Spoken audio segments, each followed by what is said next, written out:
Keluarga Santoso akhir-akhir ini merasa sedih.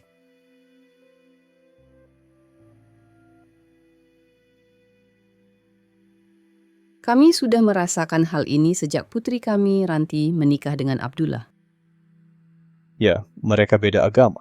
Kami semua beragama Kristen, dan Ranti masuk Islam untuk menikah dengan Abdullah.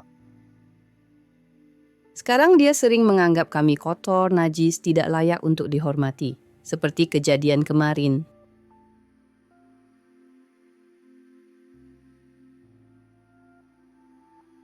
Ranti dan Abdullah mengunjungi rumah orang tua Ranti. Wah, selamat datang. Ayo mari kita makan siang bersama. Iya, Mah.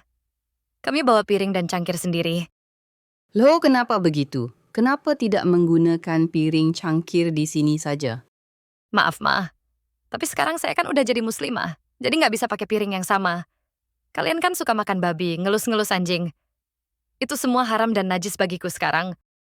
Mereka ini kan anjing-anjing kesayanganmu sejak kecil. Kenapa kau sekarang bersikap seperti ini?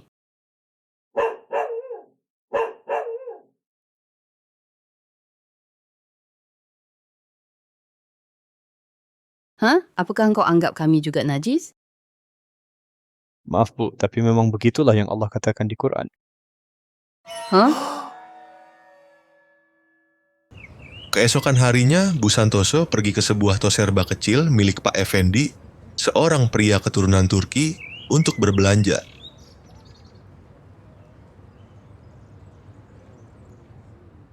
Pak Effendi, saya ingin membeli piring dan gelas untuk putri saya Ranti dan keluarga muslimnya. Apakah anakmu sekarang jadi muslimah? Sejak kapan?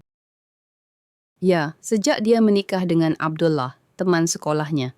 Aku tidak pernah menyangka dia akan berubah setelah pindah agama. Sekarang dia bilang kami kafir, makan daging babi haram, memelihara anjing haram dan sebagainya. Bagaimana dia bisa berubah drastis dalam waktu sesingkat itu? Nah, ibu mungkin perlu memahami hakikat Islam yang sebenarnya dan tujuan di balik ajaran Nabi Muhammad. Islam memang menyuruh umat muslim untuk memusuhi non-muslim. Hah? Benarkah demikian? Ya, saya tahu ini. Saya dari Turki. Kami termasuk suku pertama yang memeluk Islam setelah bangsa Arab. Begini, Bu. Meskipun memiliki nilai keagamaan, Islam dapat dengan mudah didefinisikan dan dipahami dengan satu kata yang tidak religius.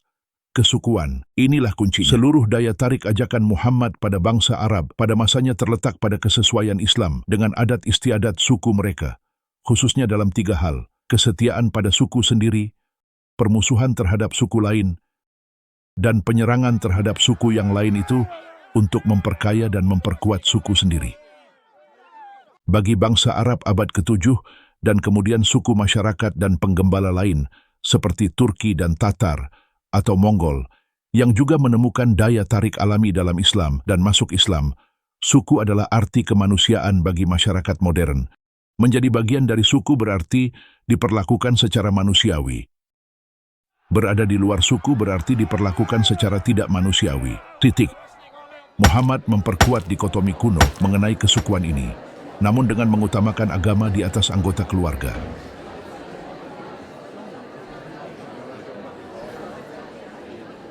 Oleh karena itu dalam konstitusi Madinah yang ia umumkan kepada berbagai suku non-muslim pada tahun 622, ia menegaskan bahwa seorang mukmin tidak boleh membunuh orang mukmin demi orang kafir, dan dia juga tidak boleh membantu orang kafir melawan orang mukmin. Selain itu, seluruh umat Islam harus bersahabat satu sama lain, tapi tidak dengan orang luar.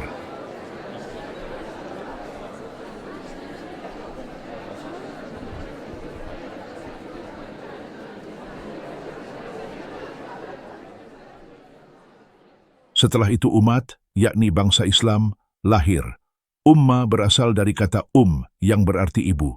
Ummat juga bermakna suku besar Islam, yang merupakan sebuah suku universal yang melampaui batasan ras, kebangsaan, dan bahasa, mencakup siapa saja dan semua orang yang menyatakan diri sebagai Muslim. Dan, dengan musuh alaminya, yakni semua orang yang di luar umat Islam. Sekali lagi, ini adalah sifat dasar kesukuan dengan selimut agama.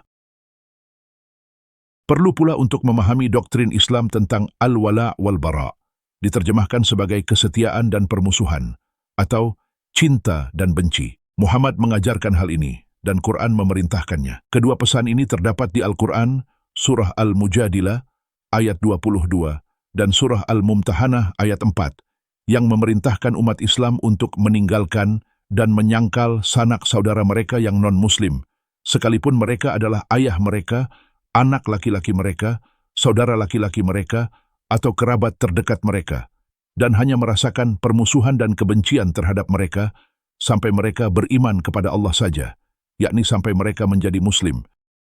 Kedua ayat tersebut, Al-Mujadilah 22 dan Al-Mumtahanah 4, mengacu pada sejumlah sahabat Muhammad yang membantai kerabat non-Muslim mereka sendiri sebagai bentuk kesetiaan mereka kepada Allah dan umat Muslim.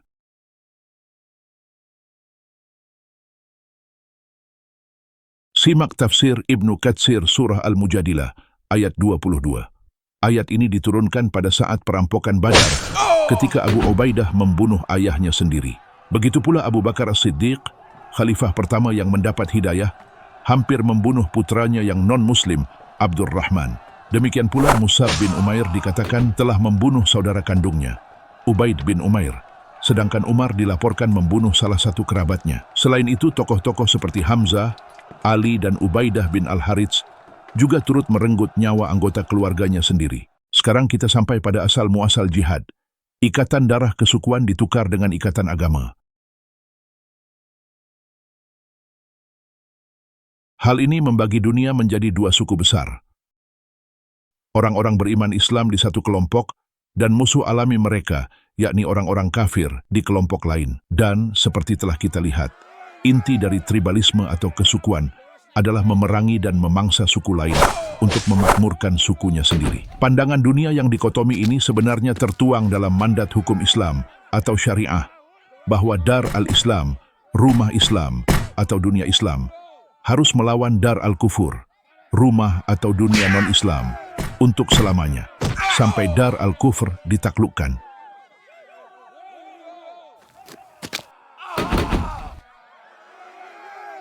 Misalnya, dalam ensiklopedia Islam, kita membaca keterangan tentang jihad sebagai penyebaran Islam dengan senjata adalah kewajiban agama bagi umat Islam secara umum. Jihad harus terus dilakukan sampai seluruh dunia berada di bawah kekuasaan Islam. Islam harus sepenuhnya diubah sebelum doktrin jihad dapat dihilangkan.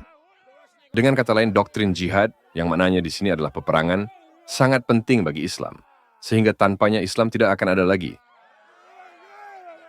Ini adalah jalan darah yang memang kita pilih. Kita selesaikan perjalanan jihad kita sampai ke titik darah penghabisan.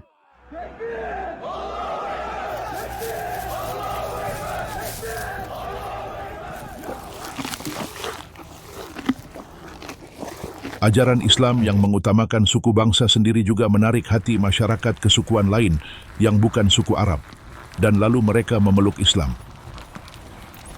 Perhatikan naskah tertua bangsa Turki, Kitab Dede Korkut. Meskipun baru masuk Islam, orang-orang Turki dalam kisah tersebut secara rutin melakukan praktik pagan yang dilarang oleh Islam. Mereka makan daging kuda dan minum anggur, serta minuman fermentasi lainnya. Dan perempuan mereka, dibandingkan dengan perempuan Muslim, relatif bebas. Hanya dalam konteks penyerangan terhadap orang kafir, ajaran Islam menjadi tampak jelas dalam kehidupan mereka.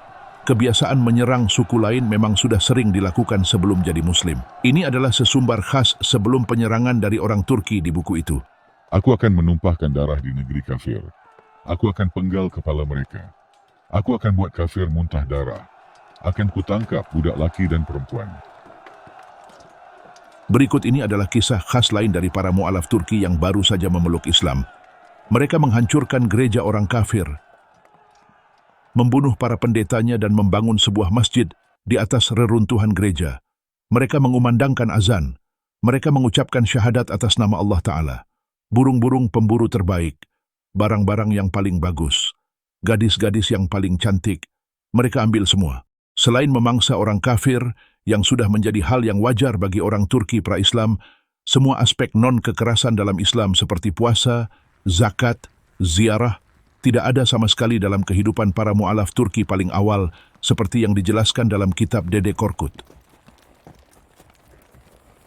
Kami orang Turki mengambil jalan yang paling praktis menuju surga, oke? Kau bisa saja melakukan puasa, zakat, haji, dan apapun, tapi tetap masuk neraka. Tapi jika aku fokus pada jihad saja, maka aku dijamin masuk surga, saat hidup atau mati. Meski begitu, para muslim yang lebih senior, yakni muslim Arab dan Persia, memuji para mu'alaf baru Turki hanya karena itu Ya, tadi. mereka berperang di jalan Allah, mengobarkan jihad melawan orang-orang kafir. Jadi itu bagus, bukan? Berjihad saja dianggap perbuatan mulia, meskipun tidak melakukan kewajiban ibadah Islam lainnya. Seakan berkata, Gimana ya, setidaknya mereka melakukan ibadah yang berat. Jihad memerang kafir, jadi ya sudah maafkan saja. demikian pula halnya dengan orang-orang Mongol yang memeluk Islam. Seperti yang pernah diamati oleh seorang biarawan Dominikan, Ricoldo, wafat tahun 1320, yang hidup selama 10 tahun di dunia Muslim. Bangsa Tartar memeluk Islam karena Islam adalah agama yang mudah, sementara Kristen itu sulit. Bagi mereka yang suka merampok untuk cari nafkah, pilihlah Islam. Nabi Muhammad juga melakukan hal yang sama, dan itu diizinkan Allah. Tahu nggak? Kami itu memeluk Islam karena Islam menawarkan cara terbaik cari nafkah, yakni dengan menjarah dan merampoki kafir untuk menyenangkan Allah. Itu intinya. Dengan kata lain, ketika Islam melengkapi cara hidup kesukuan mereka yang sudah ada sebelumnya, termasuk dengan memberikan mereka izin untuk memangsa bangsa lain, Kristen justru menentangnya. Begitulah kontribusi Muhammad yang paling bertahan lama dalam sejarah dunia, yaitu bahwa dengan mengemas kembali adat istiadat suku Arab abad ke-7 melalui paradigma teologis, ia juga mengutamakan kesukuan secara sangat berlebihan, sehingga kesukuan tersebut bertahan melampaui konteks sejarahnya dan secara dramatis merembet ke era modern. Oleh karena itu, umat Muslim di Barat sangat sukar berasimilasi. Mereka malah menciptakan daerah syariah yang terlarang bagi orang-orang non-Muslim. Mereka juga melakukan berbagai serangan terorisme, juga berbagai kejahatan dan kebencian yang terus meningkat. Ketika banyak peradaban dunia telah mampu melepaskan diri dari, atau setidaknya meredam, kesukuan mereka, hal ini tidak bisa dilakukan semudah itu bagi Islam. Bagi umat Islam untuk melepaskan diri dari kesatuan umat, berarti mereka melepaskan diri dari hukum-hukum Allah. Itu tidak mungkin. Jika Allah menghendaki kita menjadi primitif untuk selamanya, maka ya biarin aja. Di sini sih Islamnya nggak sampai segitunya. Loh Bu, Muslim kan terus saja berontak ingin mendirikan kekhalifahan di Indonesia dengan syariah Islam sejak zaman kemerdekaan tahun 1945 sampai sekarang. Wah, aku itu cuman mau belanja, tapi malah dikuliahin sifat dasar Islam. Tapi memang jika teladan moral utama Islam adalah sampai tega membunuhi anggota keluarga yang non-Muslim hanya demi menjarah hartanya, maka tidak heran mengapa anakku semakin lama semakin menjauhi kami. Pikir-pikir, apakah ada agama di dunia ini yang sesadis Islam? Aku sekarang merasa kehilangan anak bahkan juga kelak cucu.